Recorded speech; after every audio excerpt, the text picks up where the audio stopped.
মূল্যবৃদ্ধি হচ্ছে কেন? বিজেপি সরকার জব চাই,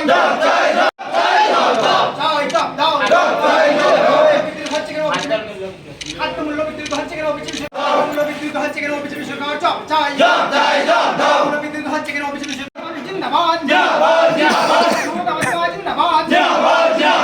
বিজেপি সরকার জব চাই, মূল্যবৃদ্ধি হচ্ছে কেন? বিজেপি সরকার জব চাই, মূল্যবৃদ্ধি হচ্ছে কেন? বিজেপি সরকার জব চাই, হচ্ছে কেন? বিজেপি সরকার জব চাই, মূল্যবৃদ্ধি হচ্ছে কেন? বিজেপি সরকার জব চাই, চাই জব দাও, বন্দে মাতরম, বন্দে মাতরম, তোমরা জিন্দাবাদ, জব চাই, চারটে হবে, চারটে হবে।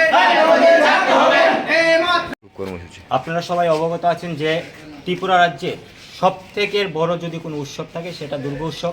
সমস্ত ধর্ম, জাত পাত, ধর্ম বর্ণ নির্বিশেষে সবাই মিলে এই শারদীয় উৎসবে সবাই আনন্দে মেতে ওঠে।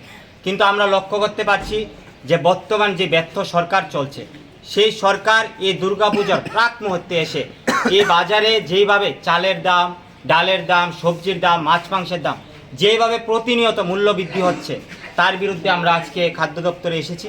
এবং আপনারা সবাই অবগত আছেন যে আমরা দেখলাম আজ থেকে 10-12 দিন আগে একটা প্রেস মিট করে সরকার বলেছিল যে তারা রেশনে নাকি সমস্ত গ্রাহকদের তারা চাল, তারপর ডাল, তেল, তারপর আটা, ময়দা সমস্ত জিনিস দেবে।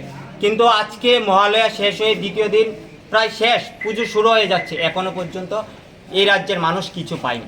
তারা যেইভাবে দিল্লির সরকার জুমলা দিয়ে ভারতবর্ষের মানুষকে ঠকাচ্ছে, ঠিক একই প্রসেসে ত্রিপুরা রাজ্যের সরকারও ত্রিপুরা রাজ্যের জনগণকে তারা জুমলা দিয়ে ঠকাচ্ছে। আজকে রেশনগুলোতে ডাল নেই, রেশনগুলোতে চাল নেই পূজার প্রাক মুহূর্তে এসে।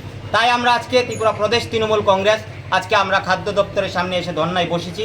যতক্ষণ পর্যন্ত না খাদ্য দপ্তর আমাদেরকে আশ্বস্ত করবে যে এই রাজ্যের যারা জনসাধারণ, যারা দরিদ্র সীমার নিচে বসবাস করে সাধারণ মানুষ, তারা যতক্ষণ পর্যন্ত না চাল, ডাল, তেল এই সমস্ত জিনিসগুলো তারা পাবে এবং বাজারে যেইভাবে মূল্য বৃদ্ধি হচ্ছে সেটা যেভাবে না হ্রাস করতে পারবে, ততক্ষণ পর্যন্ত আমরা এখানে বসে থাকব।